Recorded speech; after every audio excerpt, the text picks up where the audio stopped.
Her Har Mahadev Shambho, her Har Mahadev Shambho, her Har Mahadev Shambho.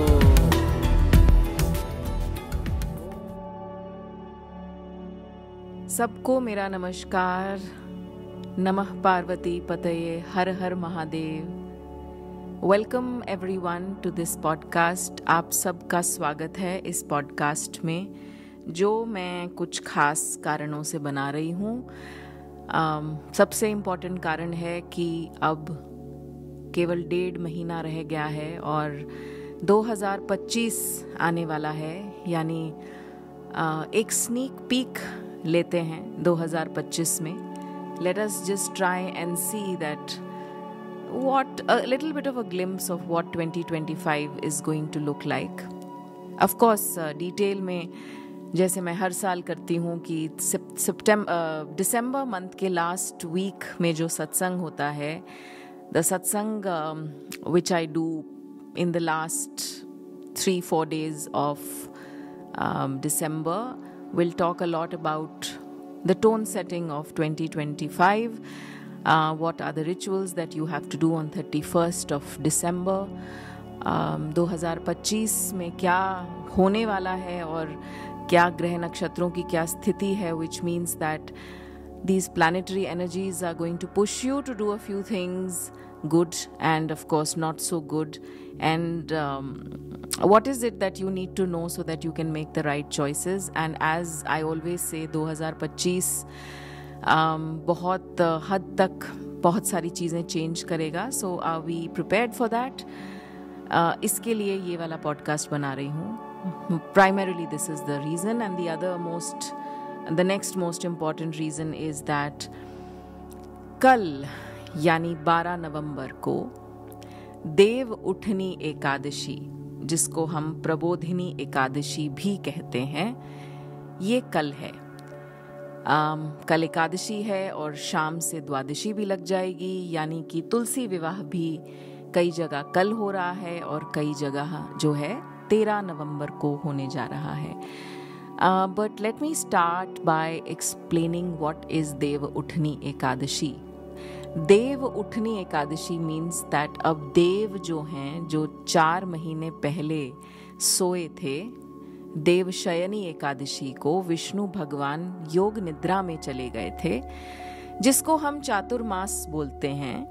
And I had spoken about it a lot in the satsangs. मैंने podcast में भी आपको बताया था कि चातुर्मास का मतलब क्या होता है और देवशयनी एकादशी क्यों मनाई जाती है, देव क्यों सोते हैं।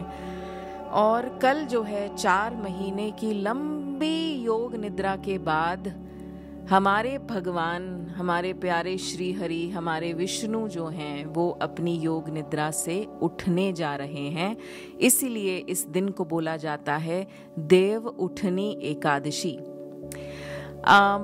पूरे भारत में इसको बहुत धूमधाम से मनाया जाता है, अलग अलग तरह से मनाया जाता है, लेकिन it is a very auspicious day. सबसे पहले तो मैं आपको ये बता दूं कि पिछले 4 महीने से जितने भी मांगलिक कार्य हैं वो रुके हुए थे। All the auspicious occasions were on a halt.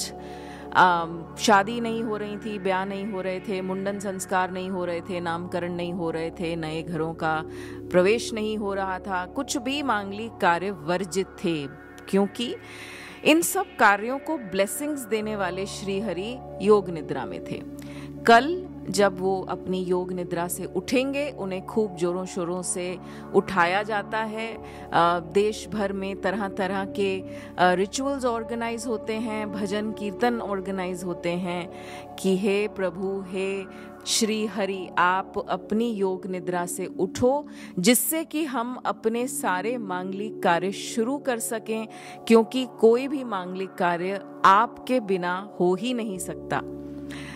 तो अब आप देखेंगे दैट सडनली विंटर सीजन भी शुरू हो गया है, and after tomorrow there will be a flood of weddings, the roads will be flooded, आना जाना मुश्किल हो जाएगा। अगर आप मेट्रोज में रहते हैं तो आप देखेंगे, स्पेशली दिल्ली एनसीआर में, आप देखेंगे कि कल के बाद क्या हाल होने वाला है। इसका मतलब कि शादियां शुरू हो जाएंगी कल के बाद। चातुर्मास का कल्मिनेशन पॉइंट भी होता है ये।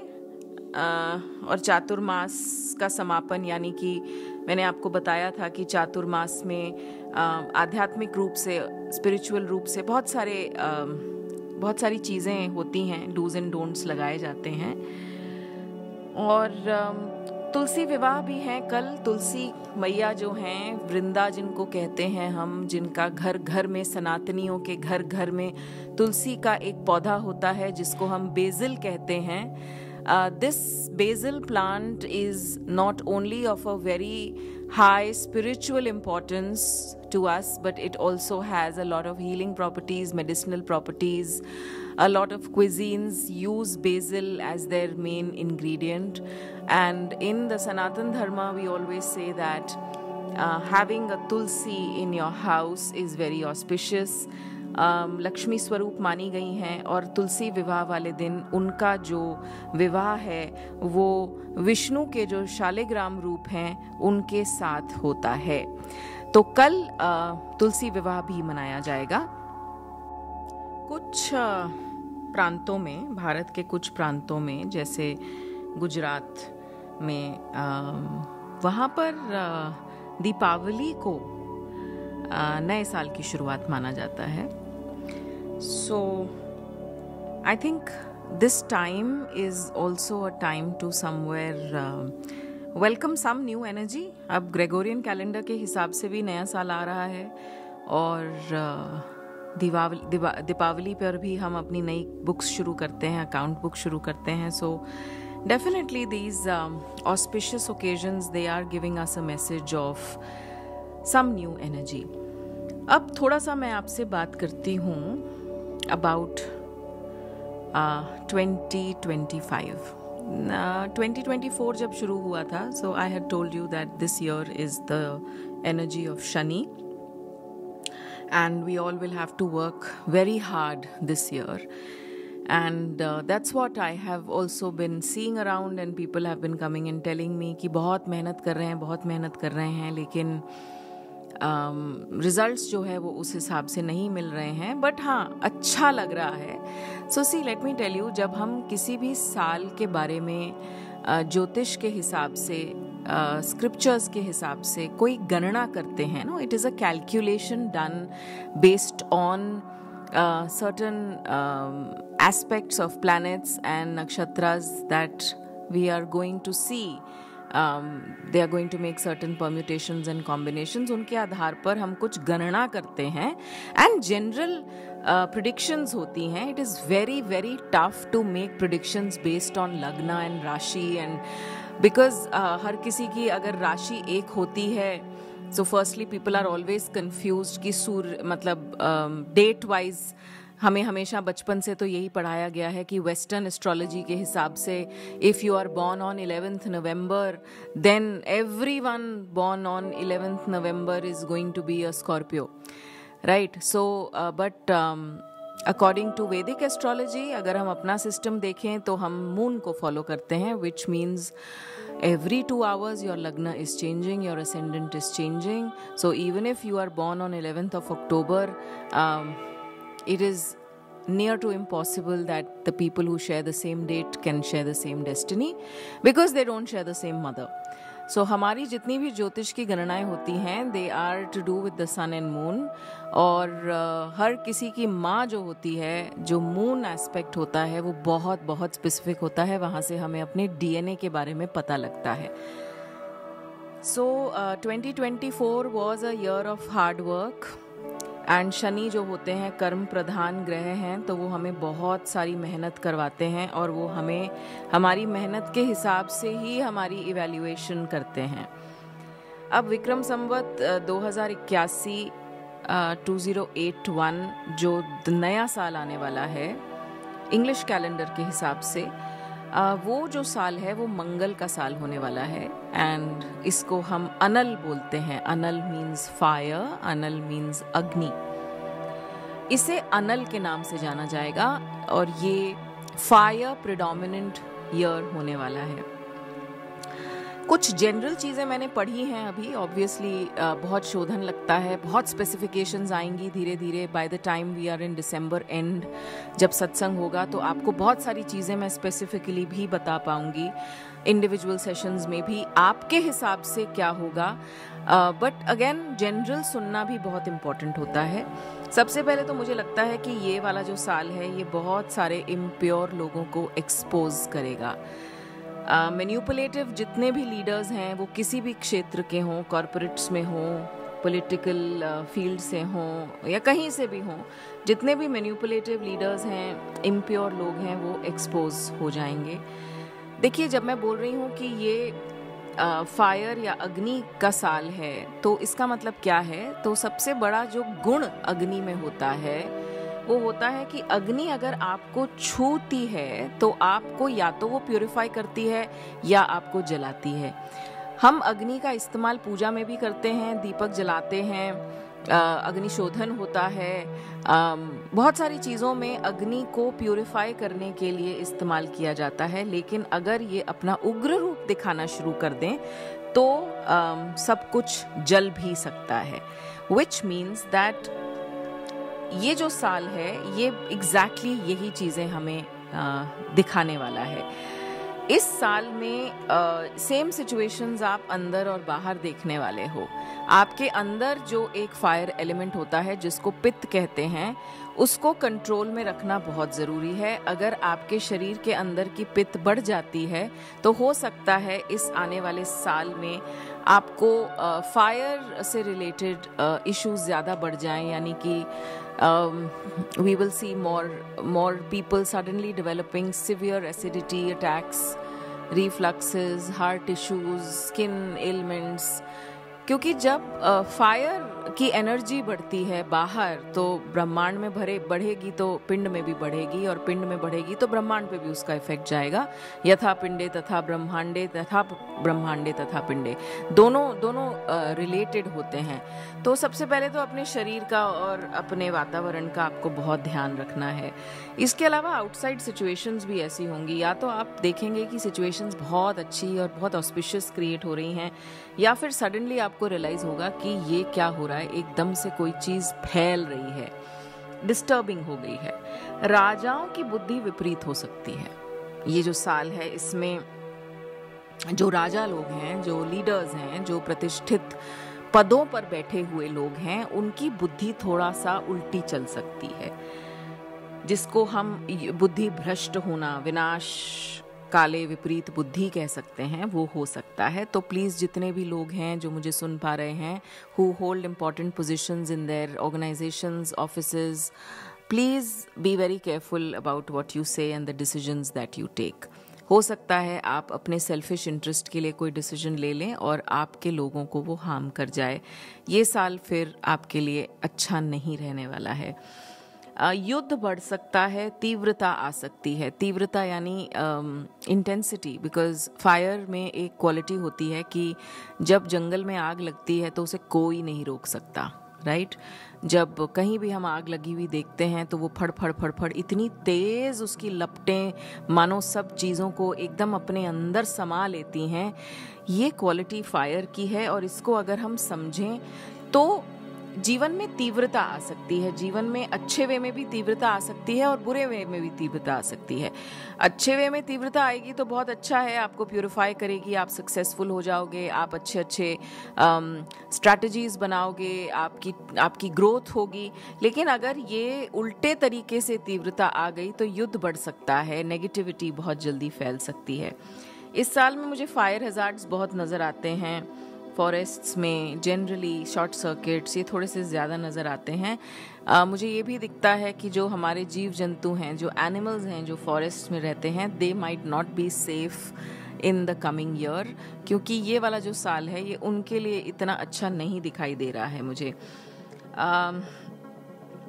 वर्ल्ड वॉर, बहुत सारे लोग मुझसे पूछते हैं वर्ल्ड वॉर, और बहुत सारी प्रिडिक्शंस आजकल आ रही हैं कि 2025 से विनाश शुरू हो जाएगा, अप्रैल के बाद से विनाश शुरू हो जाएगा।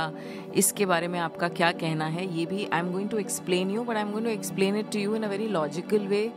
because I don't see the world war really happening, but I do see a lot of conflict spreading. I do see the war which is already happening intensifying. But if you say that I see the world war really happening, no. At least in 2025, I don't see that really happening. And there are some areas where things will intensify. I will mention that as well. I do see some assassination of a very big leader. I do see that कोई बहुत प्रतिष्ठित व्यक्ति जो है उनको attack किया जाएगा या उनकी जान पर हमला होगा या वो किसी एक्सीडेंट से भी गुजर सकते हैं. Mars is the predominant energy of 2025, so obviously it is a lot to do with the real estate also.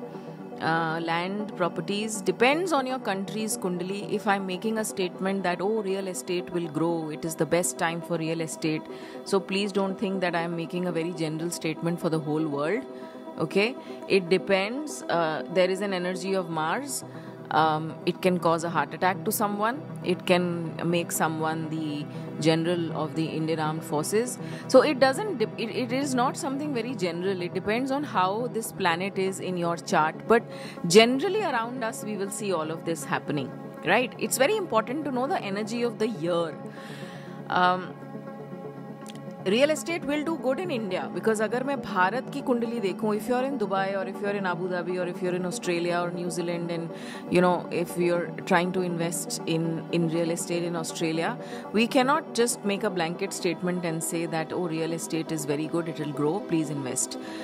So we always check उस देश का कुंडली से देखा जाता है. अब अगर दीपावली के दिन की मैं कुंडली देखूं, भारत की कुंडली देखूं, तो वो मेष लगन की कुंडली है, मंगल नीच का है, राहु 12वें घर में दिखाई दे रहे हैं, शनि लग्न को देख रहे हैं, तो ये दिखाई देता है कि हाँ, रियल एस्टेट जो है वो भारत में अच्छा करने वाला है.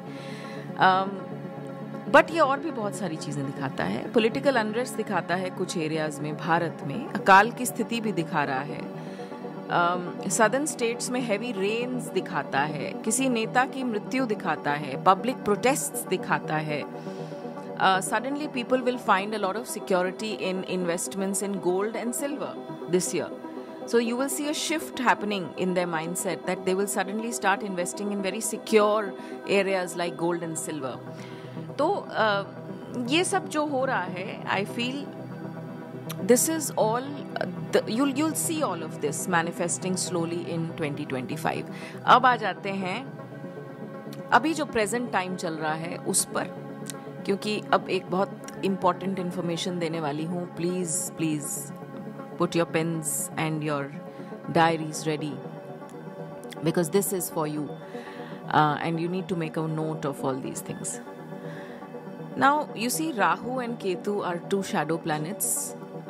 Demonic energies we can call them sometimes, because wherever they sit with whatever planet they sit, whenever they change their rashis, they change their nakshatras, there are some unseen shifts that happen and which cannot be really identified till we are really microscopically analyzing our life. Sometimes ना जीवन में बैठे बैठे अच्छा हो जाता है, जीवन में बैठे बैठे बहुत खराब हो जाता है.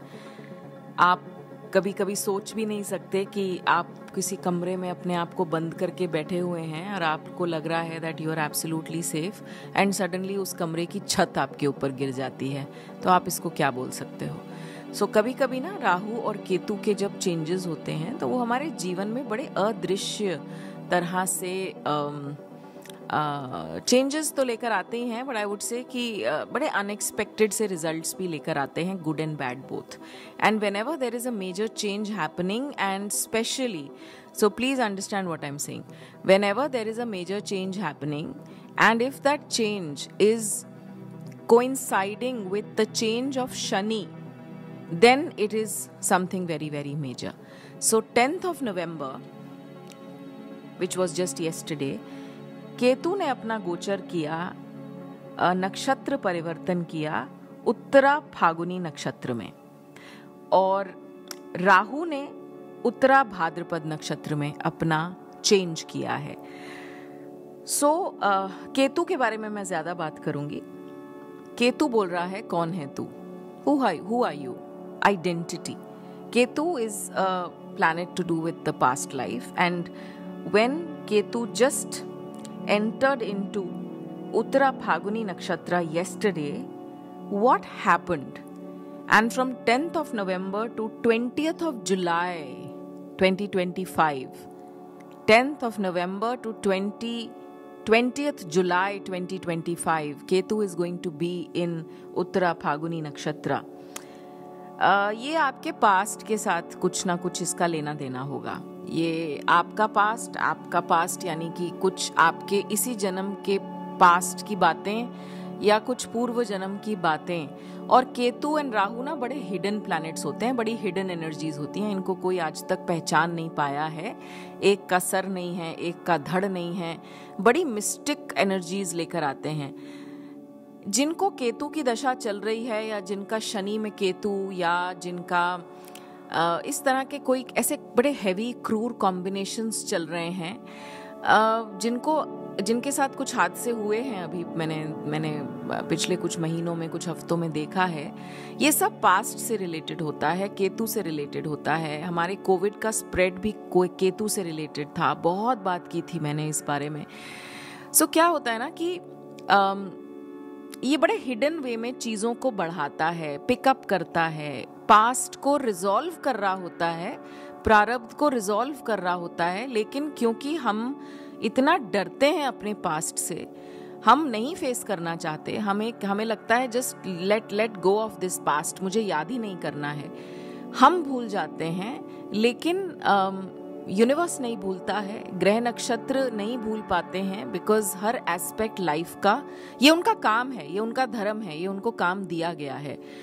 तो केतु का उत्तरा फागुनी नक्षत्र में आने का मतलब एक आंदोलन है. तो मुझे कोई आंदोलन की स्थिति नजर आती है. ये अंदर भी आंदोलन हो सकता है, बाहर भी आंदोलन हो सकता है, लेकिन it is a lot to do with your past. तो अगर कोई पास्ट की कोई इंसिडेंट या आपका पास्ट का कोई रिलेशनशिप आपके प्रेजेंट को खराब करने आ जाए तो ज्यादा हैरान मत होइएगा, because this is what Ketu is going to do. And that is why spiritual guidance is given so that you can be extra cautious. All clandestine affairs are going to be revealed whenever these nakshatras, I always feel planets से ज़्यादा important नक्षत्र होते हैं. तो कहीं ना कहीं बहुत ध्यान रखिएगा. That is the only energy I'm getting. Don't just hide things and do, okay? Because सब कुछ reveal हो जाएगा इस दौरान. अगर आपने किसी से छुपके कोई काम किया है, अगर छुपके आपके घर के बाहर कुछ आपके अफेयर्स हैं, या आप कुछ गलत काम कर रहे हो, या आप कोई ऐसा व्यापार कर रहे हो जो कि करप्शन है, या जो अपने देश को धोखा देने वाला है, या इस तरह की जो चीज़ें हैं ना, वो जो है वो फंसने वाले हो आप. तो 10 नवंबर से लेके 20 जुलाई तक का time is a big red flag. Rahu भी ऑफ कोर्स उत्तरा भाद्रपद नक्षत्र में आ रहे हैं. और क्योंकि ये कहीं ना कहीं सिंह और कन्या की राशि को कैरी करता है उत्तरा फागुनी नक्षत्र, तो ये शुद्धि का भी टाइम हो गया. करेक्ट. कहीं ना कहीं कन्या से, वर्गो से लियो की तरफ जाना हो गया. ये उल्टा चलता है केतु, तो एक शुद्धि का भी टाइम हो गया. So people who are on the spiritual path don't need to worry about anything. It is for all the other people who have been saying that ये कुछ नहीं होता है, दिस इज ऑल नॉनसेंस, ये कुछ नहीं है, मौज करो, एक ही तो जीवन है, मौज करो. उनके लिए ये वाले पॉडकास्ट बड़े इंपॉर्टेंट हैं जो आजकल इंस्टाग्राम पर बहुत वायरल हो रहे हैं, जिसमें बोला जा रहा है कि दुनिया खत्म होने वाली है. 2025 और 2029 के बीच दुनिया खत्म हो जाएगी. ये उन लोगों के लिए बहुत अच्छा है पॉडकास्ट, जो लोग सोचते हैं और जो औरों को भी भटका रहे हैं ये कहकर कि अरे मौज कर लो, एक ही तो जीवन मिलता है, लेट्स एंजॉय, कुछ नहीं रखा इन सब चीज़ों में, right? So but for the people who follow spirituality, I think there is no need to worry. It is just for your information and your double check and your triple checks and your checks that have to happen mentally and emotionally and spiritually all the time, that you're not getting into any sort of wrong things and nonsensical things. And the other thing is that this is the time for spiritual transformation. So again, makes a lot of sense to know all this. अब जो main बात है वो है शनि का मार्गी होना 15 नवंबर को। तो मैंने आपको ये बताया कि जब राहु केतु का कोई भी परिवर्तन शनि के साथ कोइंसाइड होता है, so it becomes very very specific. Shani का मार्गी होना, ओह माय गॉड, मार्गी मीन्स डायरेक्ट। 4 महीने पहले शनि महाराज जी ने डिसाइड किया कि वो रेट्रोग्रेड हो जाएंगे। And I told you that ये नॉर्मल एस्ट्रोनॉमिकल इवेंट होती है, नॉर्मल एस्ट्रोलॉजिकल इवेंट होती है, जिसमें कि एक प्लैनेट ऐसा लगता है कि वो पीछे जा रहा है, स्लो डाउन हो जाती हैं बहुत सारी चीज़ें। I told you that Shani के वक्रीय होने से बहुत सारे स्ट्रगल्स आएंगे लोगों की लाइफ में। वो आगे मूव करना चाहेंगे लेकिन उनको लगेगा जैसे पता नहीं something is pulling me back. I want to follow spirituality but I am not able to follow. I want to walk the right path but something is pulling me. There is something, you know, people come up with all these kind of things. This is so typical of Saturn being retrograde because it pulls you. It is a dark energy. It pulls you. आपकी आंखों में धूल झोंकी जाती है, आपको जान के गलत रास्ते पर चलवाया जाता है। एक और मैं चीज बोलूंगी, अगर जो मुझे सुन रहा है, अगर आपके जीवन में कभी भी ऐसी कोई परिस्थिति आई है जहां पर लोगों ने आपको भटकाने की कोशिश की है, लोगों ने आपको किसी गलत आदत में डालने की कोशिश की है, प्लीज आप इमीडिएटली उनको अपनी लाइफ से हटा दीजिए। Distant yourself from such people जो आपको तमस की ओर लेकर जा रहे हैं, तामसिक चीजें आपको चखा रहे हैं। आजकल यूथ, आजकल मिलेनियल्स मैंने देखा है कि you know the friend circle, the social circle is so dominating that आप जबरदस्ती just to fit in to that circle हम गलत आदतें कर रहे हैं, हम वो चीजें अपने हाथ में ले रहे हैं, अपने मुंह में डाल रहे हैं, गंदी तामसिक वस्तुएं जिनका नशा से हमें इतना हार्म हो रहा है। बट एक बात बोलूं आपको, ये तो आपको पता भी नहीं है, आपको तो जो हार्म लग रहा है वो बॉडी का लग रहा है, लेकिन कार्मिकली और इन प्लैनेटरी हार्म्स के बारे में तो अभी आपको अंदाजा ही नहीं है। ये जो लोग होते हैं ना, जो आपको तमस की ओर लेकर जाते हैं, जो आपको मौज मस्ती सक्सेस का कोई और डेफिनेशन बताते हैं, इनकी लाइफ में जरा झांक कर देखिए आप। इनकी लाइफ में एक ही प्रॉब्लम है कि इनकी लाइफ में, इनकी पत्री आप अगर खोल के देखें, शनि इन सब की पत्री में खराब होते हैं। शनि अच्छे हैं या बुरे हैं कैसे पता चलता है, पहले ये भी बता दूं आपको, before I talk about Shani going direct. बहुत सारे लोग पूछते हैं शनि खराब हैं या अच्छे हैं, मुझे कैसे पता चलेगा। देखिए, शनि जब खराब होते हैं ना किसी के पत्री में, यानी कि पूर्व जन्म से वो इस एनर्जी के इस एनर्जी के it's not a powerful energy for them, it's not a good energy for them, it's not giving them benefits। तो सबसे पहले तो उनको बहुत आदत होती है तमस की।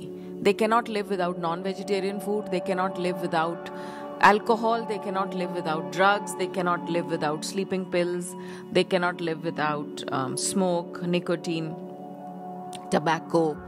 इनका शनि बहुत खराब होता है। इसीलिए आप देखोगे कि जितनी भी लेबर क्लास है इतनी मेहनत करते हैं बेचारे, इनके पैरों में छाले होते हैं, लेकिन क्योंकि इनके मुंह में तंबाकू होता है, इनका शनि खराब होता है और ये कभी भी जीवन में ऊपर नहीं उठ सकते। दूसरा एक सिम्टम होता है जिनको बचपन से बोन इश्यूज रहे हैं, बचपन से किसी भी तरह की बोन डिफॉर्मिटीज, बचपन से किसी ऐसी बोन्स में इशू होना, स्पेसिफिक तरह के, जिनको जन्म से या बहुत अर्ली लाइफ में बोन से इश्यूज होते हैं, उनका शनि खराब होता है। जिनके नाखून बहुत फ्रेजाइल होते हैं कि जरा सा कहीं लगा और नाखून टूट गया, उनका भी शनि खराब होता है। जिनके बाल बहुत झड़ते हैं या बाल बहुत कम होते हैं और जैसे ही वो 30s या मिड 30s में आते हैं, वो कहीं ना कहीं उनका स्कैल्प दिखाई देता है और उनका माथा बहुत चौड़ा हो जाता है, बाल झड़ने शुरू हो जाते हैं और बहुत ज़्यादा बाल झड़ते हैं। मतलब 200-500 बाल तो सभी के झड़ते हैं रोज़, लेकिन किसी के बहुत ज़्यादा अगर बाल झड़ते हैं तो उनका शनि खराब होता है। जिनको अपने सर्वेंट्स से बहुत इश्यूज आते हैं, जिनको कहीं ना कहीं सुख नहीं मिलता, वो बहुत ज़्यादा शनि उनका खराब होता है। या फिर उनको मैंने देखा है कई बार ना घरों में या फैक्ट्रीज में, मैंने देखा है कि जो ब्लू कॉलर लेबर होती है हमारी, वो बहुत गालियां देते हैं अपने मालिकों को, जहाँ पर स्टाफ बहुत ज़्यादा खुश नहीं होता है अपने मालिक से। कई बार मालिक बोलते हैं हम तो इतना करते हैं लेकिन खुश नहीं है। ये एक इंडिकेशन है कि वहाँ पे शनि की दृष्टि अच्छी नहीं है, क्योंकि शनि जहाँ जहाँ दृष्टि डालते हैं वहाँ वहाँ नुकसान करते हैं।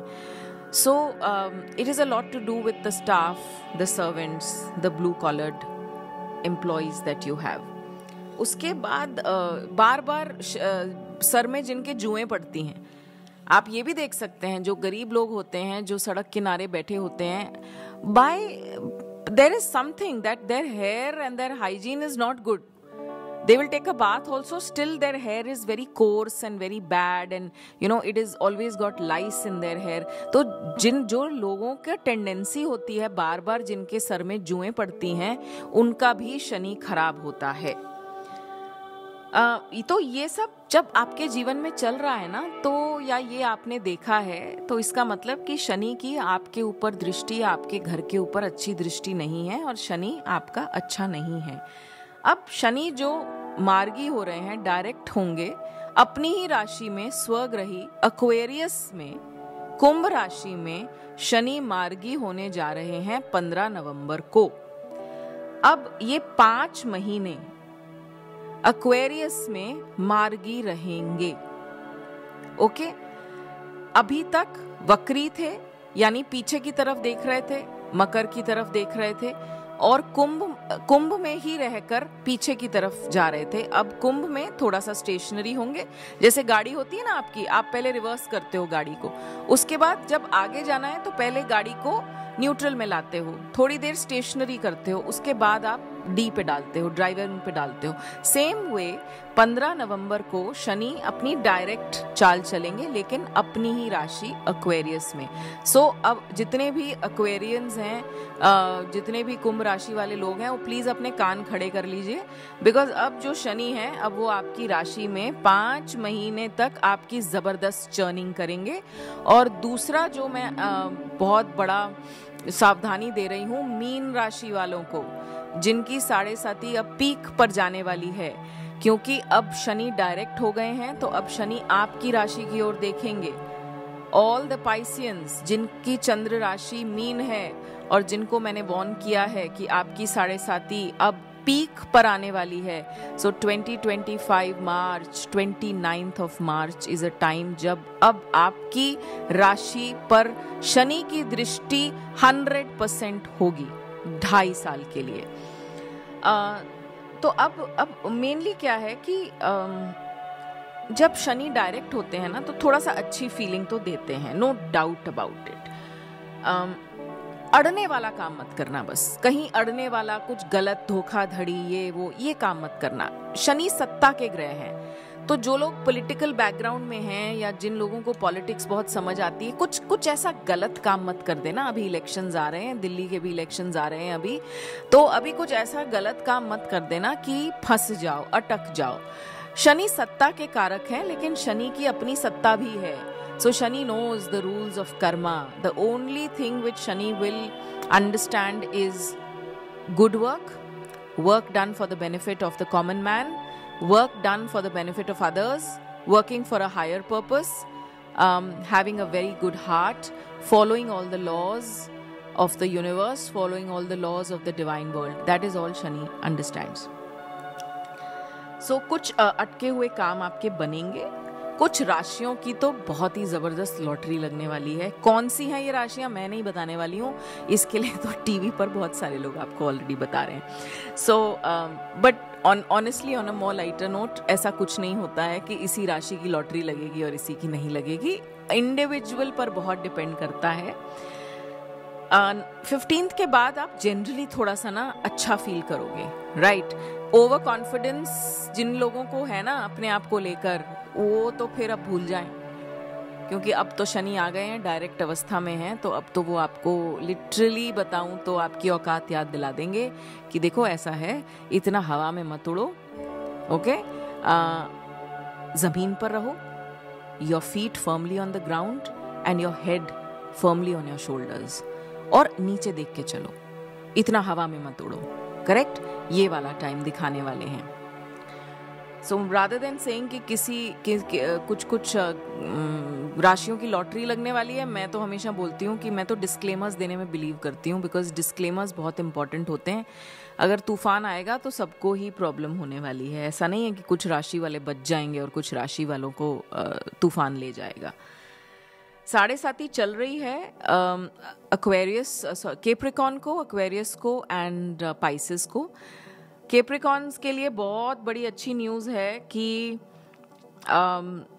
उनकी जो 7.5 है, it will completely be over on 29th of March. So it's a great time for the Aquarians. For the past 7.5 years, they have been experiencing a lot of ups and downs, a lot of issues. They have been broken many times. They have got up because it's a fantastic Rashi. Shani की अपनी राशि है. I would say hold on, 29th of March, everything gets over. It's going to be a new day for you on 30th of March.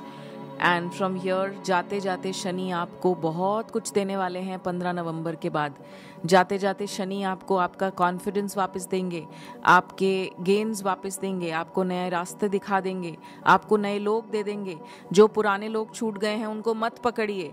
Shani का काम ही है life में churning करना। If some people have been left behind, let them be, do not even call them because they are not meant for you, they are not serving you at all. नए लोग आपके जीवन में आ गए हैं, उनके साथ अपनी नई शुरुआत कीजिए। एक्वेरियंस के लिए ऑफ कोर्स पीक टाइम है। उसके बाद जो है वो पाइसेस वालों के लिए, मीन राशि वालों के लिए शनि अब थोड़ा सा खतरा लेकर आ रहे हैं। सो प्लीज़ धर्म का पालन करिए, सब चीज़ें अच्छे तरह से करिए। बहुत बार बोलती हूँ, बार बार बोलती हूँ, शनि को सिर्फ और सिर्फ सही किया हुआ काम पसंद है।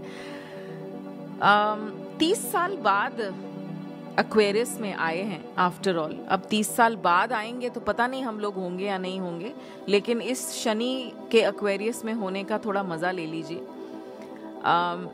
आपके हॉरोस्कोप में एक्वेरियस कहाँ है, पाइसेस कहाँ है, ये उस पे डिपेंड करता है कि आपकी लाइफ में कौन सा भाव एनहांस होगा, कौन से पार्ट पे इफेक्ट पड़ेगा। तो ज़्यादा परेशान मत हो कि ओ मेरा एक्वेरियस कहाँ पर है, 11 नंबर कहाँ लिखा हुआ है मेरे चार्ट में, 12 नंबर कहाँ लिखा हुआ है। Don't worry about anything, just follow a general guidelines, that's it. मकर वालों के लिए मेरा एक कहना है कि आप ज़रा 29 मार्च को जाकर गंगा में एक बार स्नान कर लीजिएगा, बिकॉज आपके ऊपर से शनि का जाना एक बहुत अच्छी खबर लेकर आ रहा है। And I think please start your new life, please start your new life. I know some very amazing people who are Capricorns, जो मकर राशि के हैं, बहुत अच्छे लोग हैं, बहुत कठिनाइयाँ सही हैं, लेकिन अब सब कुछ बहुत सही होने वाला है। बहुत सारे पॉडकास्ट्स और बहुत सारे वीडियोस आ रहे हैं and people keep asking me कि क्या होगा, क्या दुनिया खत्म होने वाली है, क्या वाकई ही 2029 में दुनिया खत्म होने वाली है। मेदिनी ज्योतिष ये कह रहा है। मेदिनी ज्योतिष, हाँ, मेदिनी ज्योतिष एक बहुत बड़ा क्लासिक ग्रंथ है जिसको बहुत रेफर करते हैं, कभी सूर्य सिद्धांत, कभी मेदिनी ज्योतिष, कभी बृहद संहिता, बहुत सारे हमारे क्लासिक बुक्स हैं जिसको हम यूज़ करते हैं। देखिए, नज़र मुझे भी आ रहा है कि शनि के मीन में आने के बाद, यानी जब 29th ऑफ मार्च को शनि मीन राशि की ओर जाएंगे, जब जब शनि मीन में हुए हैं तब तब कुछ ना कुछ सर्वनाश तो हुआ है। और वो 2.5 साल जो है मीन में रहते हैं, मीन में रहेंगे 2.5 साल। तो इसी के चलते शायद और बहुत सारे जो कॉम्बिनेशंस हैं, राहु केतु, गुरु का वृषभ में होना, बहुत सारे और कॉम्बिनेशंस हैं जिसके चलते अलग अलग एस्ट्रोलॉजर्स बहुत बात कर रहे हैं। I will just say one thing, that yes, Shani towards Pisces is not a good sign. When Shani will go to Pisces and stay there, it was not a good sign for anyone. But because Pisces sign is a sign of Jupiter, because Pisces के स्वामी mean के स्वामी गुरु होते हैं, I always believe that whenever 30 साल पहले भी ये समय आया था, उससे 30 साल पहले भी ये समय आया था, तो जब भी शनि मीन में आते हैं सब बोलेंगे आपको अच्छा समय नहीं है, लेकिन मैं आपको बोलूंगी हाँ अच्छा समय नहीं है, लेकिन मीन के स्वामी गुरु हैं, अपने गुरु को अपने साथ रखिए, कहना मानिए, सत्संग में रहिए, अच्छे संग में रहिए, आध्यात्मिक जीवन अपना बहुत प्रबल बना दीजिए, स्पिरिचुअल लाइफ को स्ट्रॉन्ग रखिए, and then you will see, you will be a drishta, you will become an observer, and then you will see what exactly was meant by the world is going to come to an end, there is going to be a huge churning, प्रलय आने वाली है, because आप दृष्टा बन के देखोगे और आपको लगेगा that you are protected. Long podcast. Wow, 40 minutes today, long podcast, but thank you for listening to me. It was a very important piece of information that I wanted to give you. और बहुत important है कि मैं इसको एक ही series में आपको देती, starting from Devuthani Ekadashi happening tomorrow and then going up to what I said 2025 का sneak peek, then about Ketu and Rahu changing the nakshatras on 10th November, and now Shani going direct on 15th of November, and how इसको बार बार सुनिए, एक बार सुनने में आपको समझ में नहीं आएगा, बार बार सुनिए, कोई रेमेडी नहीं दे रही हूँ, कोई उपाय नहीं दे रही हूँ, क्योंकि मुझे ऐसा लगता है कि ये ऊर्जाएं हैं, एनर्जीज हैं, ये अपना खेल खेलेंगी ही खेलेंगी, और रादर दैन एक आपको रेमेडी दे दूं, क्यों ना मैं आपको ये बोलूं कि प्लीज़ अपनी आध्यात्मिक यात्रा शुरू कर लीजिए. This is a very big knock on the door. जिन्होंने भी अभी तक, जिनको लगता है this is of no use और you know why even get into this, पूजा पाठ की बात नहीं कर रही मैं. I am not talking about puja path. आप अपने घर में सबसे बड़ा मंदिर बना लीजिए दुनिया का, that is not important. Are you walking the spiritual path? Are you learning? Are you seeking? Are you gaining knowledge of the scriptures? Do you have a guru in your life? Are you following what Gyan is saying? धर्म को follow कर रहे हो, धर्म का पुनः निर्माण कर रहे हो क्या अपने घर में? ये इम्पोर्टेंट है. So thank you very much all of you मुझे सुनने के लिए. सत्संग तो खैर हमारा चलता ही रहता है हर महीने, एंड नवंबर दिसंबर बस अब 1.5 महीना रह गया है, और इम्पॉर्टेंट हैं ये महीने, क्योंकि अब हम शनि का राशि जो उनका मार्ग है वो परिवर्तन देख रहे हैं. शतबीषा नक्षत्र में है, राहु का नक्षत्र है, ये भी बड़ा इम्पॉर्टेंट है. सो प्रेइंग फॉर एवरीवन, सबके लिए बहुत बहुत सारी ब्लेसिंग्स. महादेव सबको खूब खुश रखें. इसी के साथ अपनी वाणी को विराम देती हूँ. I am going to pause here now until we meet again. Thank you so much for listening to me. नमः पार्वती पतये. हर हर महादेव. हर हर महादेव.